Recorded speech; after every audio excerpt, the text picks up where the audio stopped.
What's going on, y'all? So listen,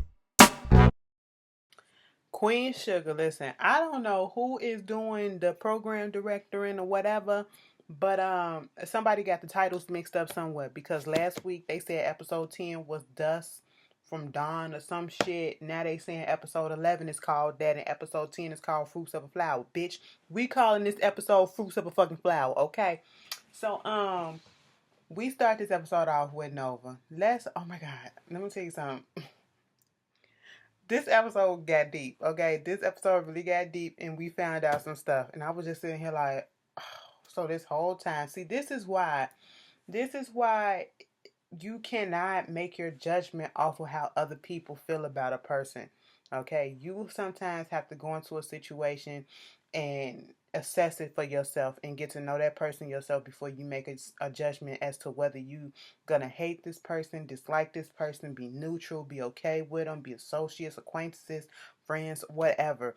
Because sometimes you will fuck around and get the wrong impressions from other people and come to find out that ain't even a fucking truth.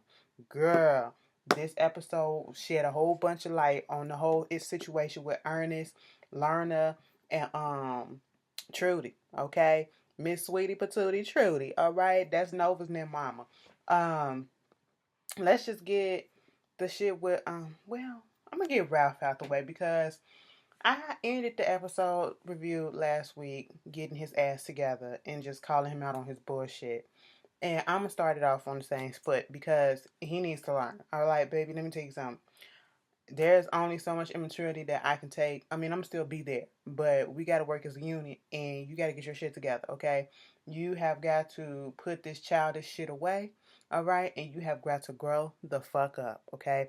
We are about to be a family officially, and we got a kid to feed, we got people to take care of, we got a farm to do, we got money and stuff to come in, and we can't have this childish ass acting, all right?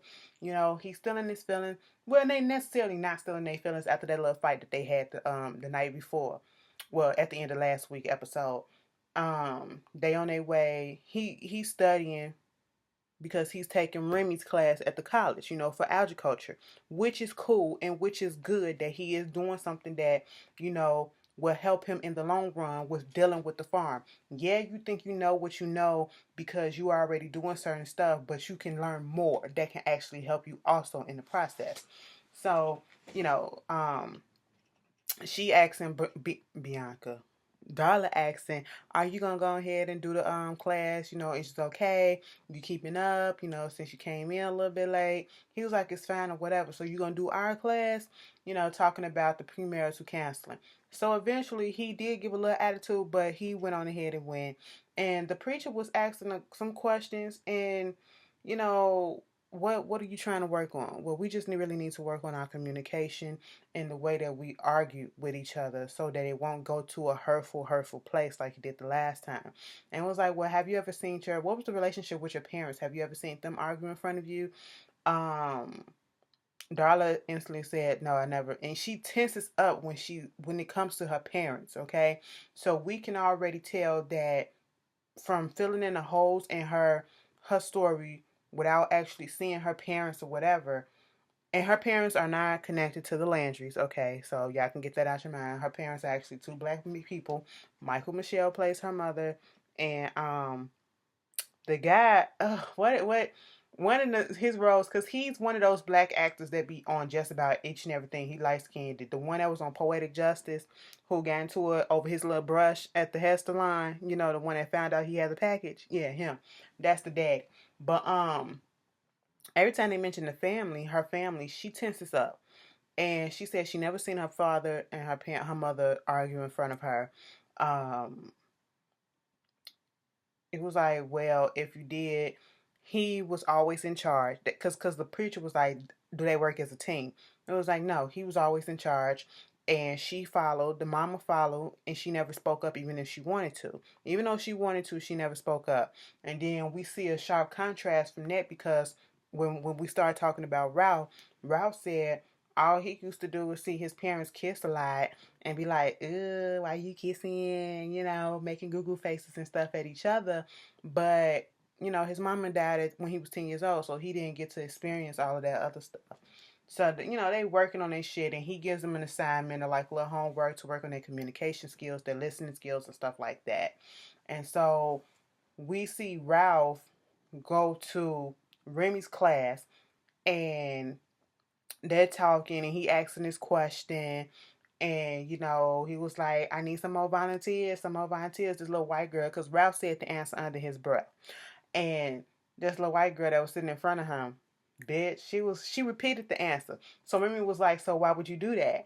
And then it was like, I mean, honestly, I don't know. I was just repeating what he said. And she turned around and she was looking at, I said, bitch, if you don't turn them eyes back to forward, the professor is up there. He ain't behind you. What the fuck you looking at? I really got dead ass offended. I said, girl, what are you doing? You disrespectful as hell. I'm sitting right here and you gonna do that shit? Like, girl, we ain't finna do nothing like that, okay? You will get these hands, all right? You will get this nail all up in your eyeball. Stop it. So Remy continued on asking Ralph, so why would you do this? He was like, because you're supposed to put this down in there, and that's what you do. And it was like, they laughed and chuckled a little bit because of his answer was so, matter of fact, like, duh, bruh, that type of way. And Remy was like, so you will risk a financial, um, make it a financial risk to do something like this and all this stuff, even though your answer is right, but we got to understand why would you do this and do that. And Ralph gets in his feelings because Remy is going back and forth with him, and I guess because some people laughed and chuckled or whatever, so now he feels like he's stupid. He in his feelings. He thinking Remy tried to make him look stupid in front of everybody.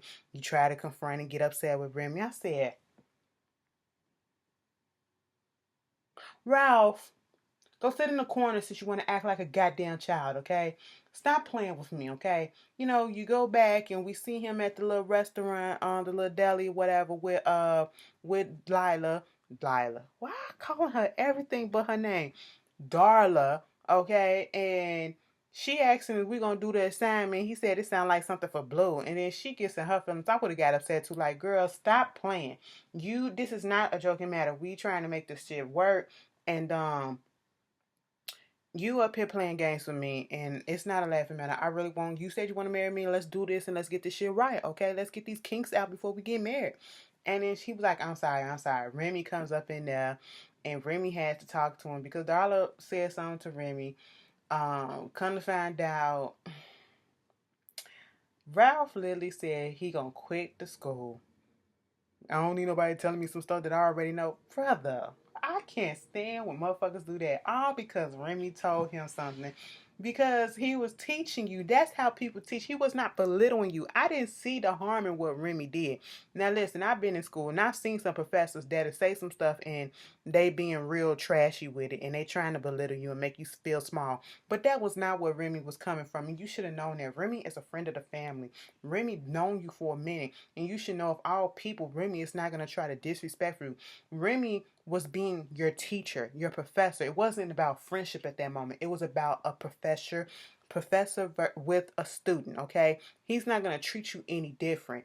And he had to tell him, so what, you just going to quit? He was like, listen, I'm tired of, that's it telling me what I already know, what I've been knowing, that school ain't for me. The only teacher that I ever had that never treated me like I was shit was my track teacher, and that's only because he wanted me to run track for him because all the other ones just made me feel like I was stupid.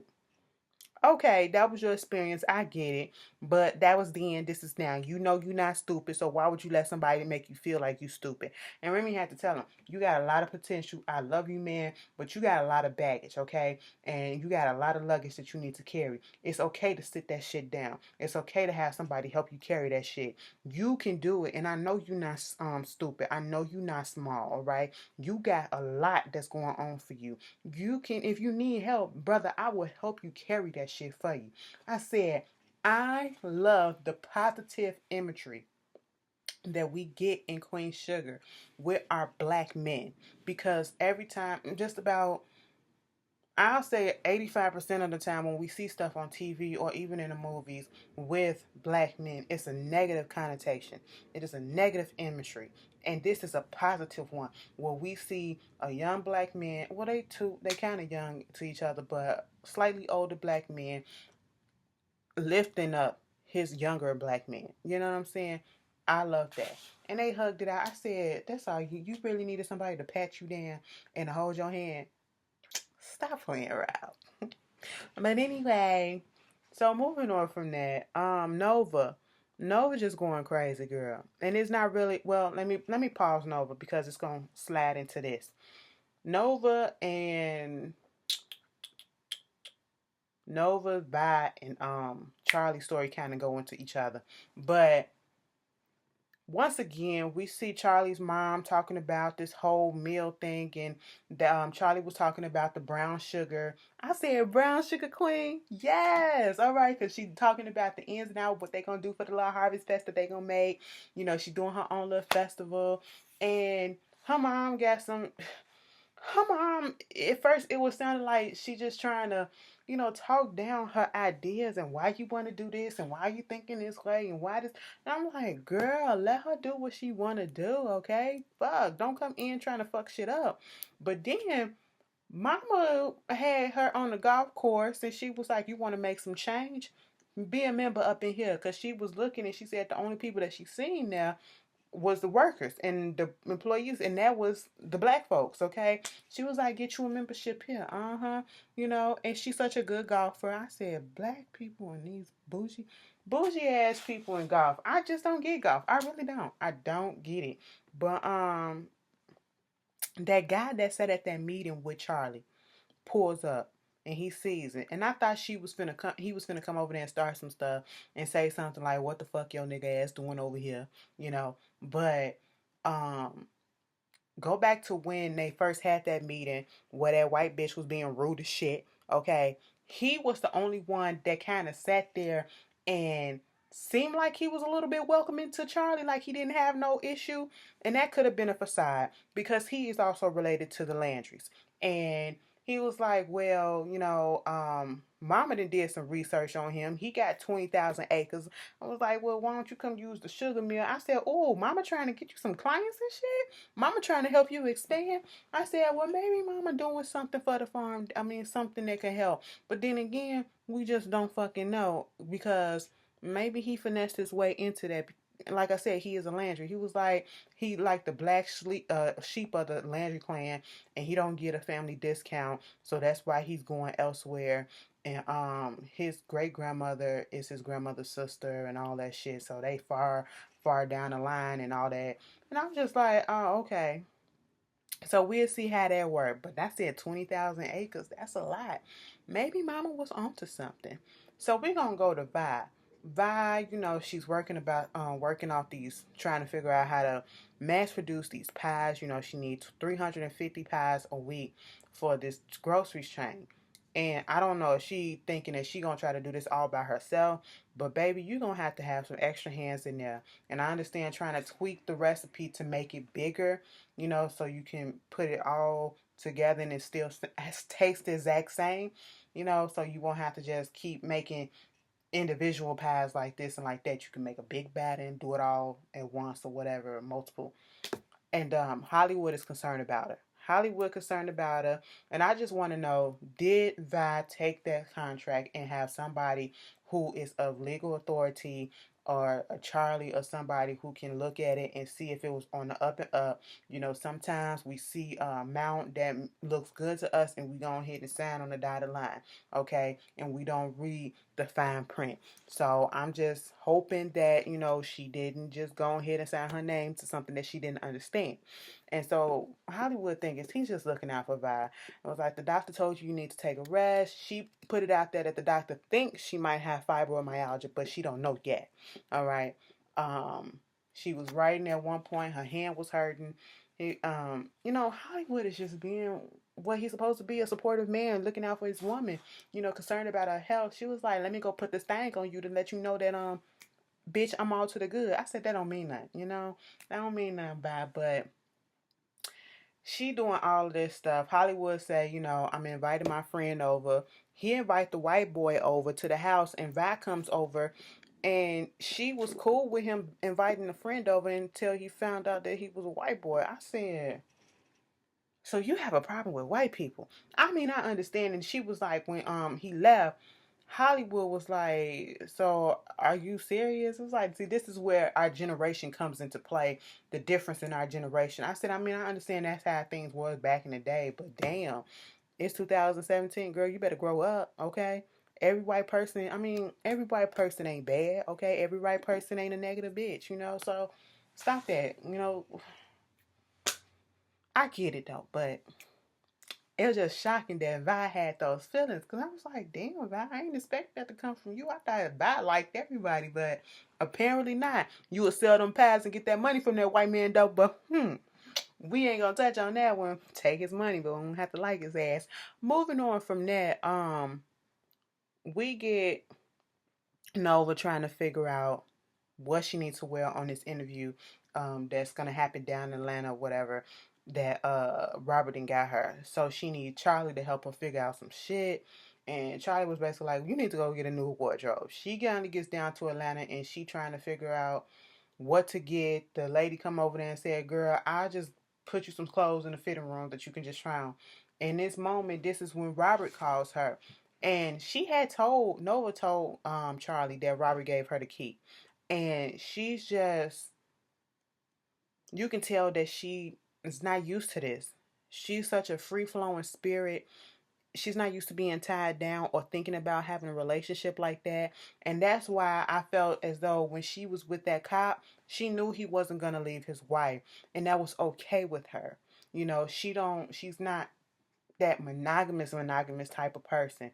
You know, she's free flowing, free spirited, and she's just like her mother. And we'll get into that in a second. Robert calls her and was like, "So I know you down here, but you know they said that you booked into a hotel. I thought you was gonna come into my house." And she was like, "Well, you know they offered, they paying, so why don't I use up their money? And the hotel was nice." And he was like, "Okay, I guess." And he asked her something, and I what the fuck did he ask? Y'all will put it down in the comments. But she basically made it seem like she had a bad connection. She was doing some stuff. She was real busy, and she didn't. She hung up on. She hung up on. And so later, um, Charlie. Well, Nova had came back, and Nova came over to Charlie's house to talk to Charlie. And at this point, Charlie's mama was there. And we know that Nova don't like Charlie's mom because of the things that was told to her. And they actually had a conversation. And we found out a whole bunch of stuff. I really thought that Charlie's mama came up in here was just home wrecking and shit. It was taken home, came in like a mistress thief in the night and just took the papa from underneath them. But no, that ain't what happened. She said because Micah was having a little conversation with little Kiki at the little diner and telling him all about the grandpa and the grandma, how they was together, how they, met in San Diego. And I was like, and it was like on the base. And I was like, oh, okay. So he was in the army and stuff like that. Army, Navy, SEAL, military, one of them. Okay. So he was on the armed forces. And I said, oh, okay. So you met down there and you were stationed there. So you met her. Y'all had a thing. Y'all had a fling. You was married at the time. And he cheated on old girl. So that's why how that came about. And I love the fact that they show Kiki in such a positive light too. Where this girl is so eager and thirsty and hungry to learn and to want to go to school for art, and she's so passionate about it and stuff. That just made my heart jump. I said, yes, that's good. I love to see that. But when Nova comes in and she asking all these questions, she was like, you know what? I know that you think I'm a horrible person, and I know that you feel as though I took your father away from your mother, but that's not the case. All right. Um, it's hard for me to come down here because I think of him. And I, like the same thing that she expected, she told Nova, she told, what's her face? Bye. It reminds me of him, okay? Listen, what wound up happening between your mother and me and your father is this. I met your father when he came to San Diego, and this was the first time he ever moved or was away from Louisiana, okay, away from this farm. And in the process of that, he had just got through broken. He was done with the relationship with Trudy, okay, with your mother. He told me right off the bat that he was in love with Trudy, that he broke up with her because she wouldn't marry him. And he gonna be with somebody that wouldn't um allow him to get married to, you know? He wanted to put a ring on it. Trudy didn't want that because she was a free spirited, free loving, and she wanted this free flowing type of relationship. Meaning she wanted to do whatever it is that she wanted to do. She didn't want to be tied down. And I was like, damn, Nova, you are your mother's daughter. Okay. And Nova is hearing all this and she's just like, what? And it's catching her off guard because I guess she was told different things that basically this woman came in and snatched her up, took her daddy away from her mom, and that's not the case. And it was like, I admired your mom. Your mom was brave. Your mom did a whole bunch of stuff that I wish I could have did. I wish I could have given up a man just because, and I couldn't. I At one point she found out that Trudy was married. Trudy was married and well, not married, but pregnant with Nova after they broken up. And she was scared that when he went back, Ernest goes back to Louisiana to check on it because she didn't tell him. And when he found out, he went back to see the baby and do all this stuff. She was scared that he was not going to come back. And then he kept telling her, I love her, okay, but I want marriage. I want a traditional marriage. And that's what she wanted. And she fell in love with him and they got married and did all that stuff, but it didn't work out. And that's how he came back to her and had, Ralph Angel and all that. And so this whole time, Nova had this perception of Lerna, and it's not even what it was. So Nova goes over there and she talked to Aunt Vi. Okay, she was like, so Vi, giving her some little herbs and stuff for her little pain and shit in her hand. And she was like, so let me tell you something. What was the situation with my mom and daddy and Lerna? Did they ever dislike each other? I was like, I mean, I don't know. I mean, it was cool. She was giving these short ass answers. And basically, what we found out, Nova got the perception of Charlie's mom from Aunt Vi. Because Aunt Vi kept on saying, well, I mean, it's cool or whatever, but we know that Trudy, everybody said that Trudy and Ernest should have been together. They was just a couple and all this stuff. They should have did this. They should have did that. But, he should have came back and all this stuff. And she came in and interrupted the flow. It was like you admitted that they was broken up already. Lerna didn't come up in there and mess up the relationship. He moved on. She was doing other things. Sometimes people get back together. They just went on ahead and got married. That's what fucking happened. And you dislike her also because she was white. I said, well, damn. This whole time she was thinking about negative shit about this lady and it wasn't even that. And when Charlie Mama was recanting her story, I can feel it like she was telling the truth. Like she really did love Ernest. And then we see this little scene where Vi and her Charlie's mom having a little conversation and she was just saying the same thing and she was saying, having you here makes me think about him more than I want to at this moment because they're still grieving. And she was like, I know. And it was like, I never meant to come down here and hurt anybody. It was like, well, we don't mean to do a lot of things, but we do it. And that goes both ways. So in that sense, it was her way, I guess, of giving some type of apology, trying to come to the conclusion that, hey, you really not that bad of a person. It's just some shit that I got to figure out within myself. All right. But at the end of the episode, I said, damn, I wasn't expecting all that. At the end of the episode, we see we see Ralph, going over there to Darla, and Darla telling him about Blue Field Trip, and he put a little blindfold over her, and, was like, take this step, and it was like, we doing the communication and stuff. It was cute.